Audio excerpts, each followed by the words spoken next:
Good morning दोस्तों। आज हम सभी कोई उपस्थित हैं इंदौर हाई कोर्ट में। आज आप सभी को जानते हैं कि 7 अप्रैल को हमारी कोर्ट में हीयरिंग थी और हीयरिंग में मैं, प्रवेश, देवेंद्र मकवाना और कमलेश चौहान जी उपस्थित थे। लगभग सारी हीयरिंग हमने सुनी है और जो कुछ भी होना था हमने आपको कहा था कि मॉर्निंग में हम आपको अपडेट करेंगे। आगे क्या होगा इसके विषय में प्रवेश जी आपको विस्तार से बताने जा रहे हैं और आप बिल्कुल निराश ना हो, बिल्कुल टेंशन ना लें। जो कुछ भी होगा हमारे फेवर में गया है, आज भी भविष्य में भी हमारे फेवर में जाएगा। तो मैं आगे के लिए प्रवेश जी को माइक देता हूं, वो आपको कंफर्म करेंगे आगे क्या जानकारी आने वाली है।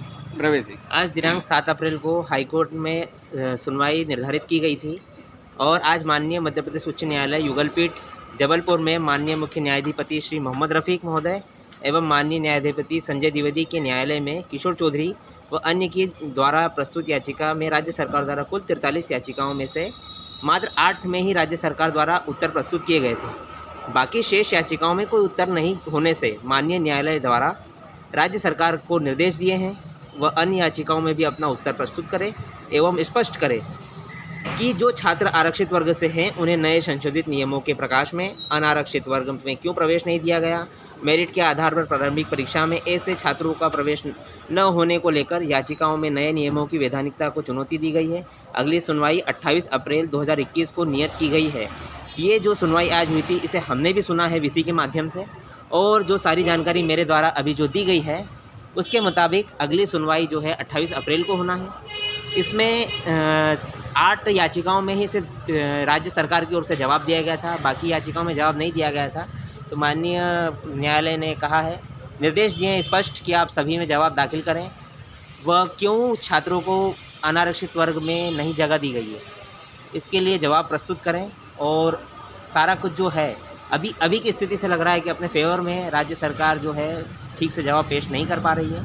उन्हें निर्देशित किया गया है कि वो अपना जवाब दें। अगली सुनवाई जो 28 अप्रैल है, हम आशा करते हैं कि आगे जो कुछ भी होगा हमारे फेवर में ही होगा और इस केस में जो कुछ भी हर संभव अपने फेवर में लाने के लिए जो भी प्रयास किए जा सकते हैं वो हम कर रहे हैं और हमें उम्मीद है कि सब कुछ अपने फेवर में ही रहेगा। तो उम्मीद बनाए रखें और जो भी बेहतर हो सकता है वो हम करेंगे। सारी जानकारी आपको प्रवेश जी ने दी, आपको स्पष्ट हो गया कि आज क्या हुआ।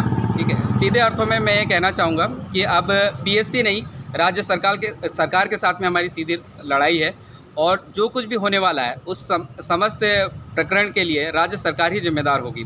जो कुछ भी जवाब सरकार दाखिल करेगी उसके आधार पर हमारा केस आगे बढ़ेगा। जैसा कि हमने बताया आपको 28 अप्रैल हमें डेट दी गई है।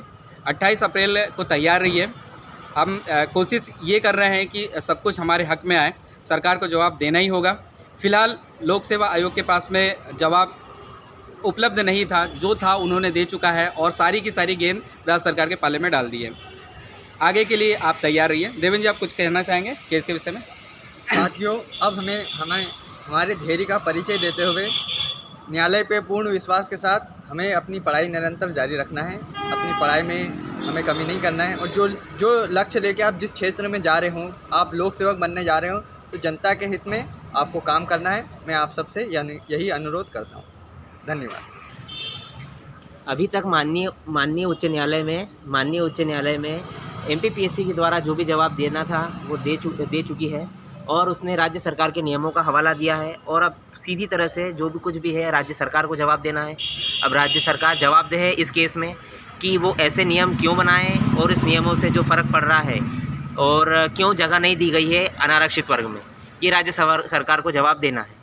बाकी जो आगामी परीक्षाएँ हैं 2020 की, तो हमारी यही कोशिश है और सारा कुछ जो हमारा केस है वो इसी पर है कि जो नए संशोधित 17 फरवरी के नियम हैं वह असंवैधानिक है, इनकी वैधानिकता को चुनौती दी गई है और आगामी परीक्षाएं इस नियम से कोई भी परीक्षा ना हो, उस प्रकरण को पूरा सुलझा लिया जाए, उसके बाद ही कोई परीक्षा कराई जाए और इस नियम के तहत आगामी कोई परीक्षा ना हो ऐसे भी निर्देशित करने के लिए हमने अनुरोध किया है और उस हिसाब से ही काम होगा। हम निरंतर प्रयासरत हैं कि गलत नियमों से, असंवैधानिक नियमों से, जिन नियमों को वैधानिक चुनौती दी गई है उनसे कोई परीक्षा ना हो, सभी के हित में हो और सही नियमों से हो, किसी के साथ गलत ना हो।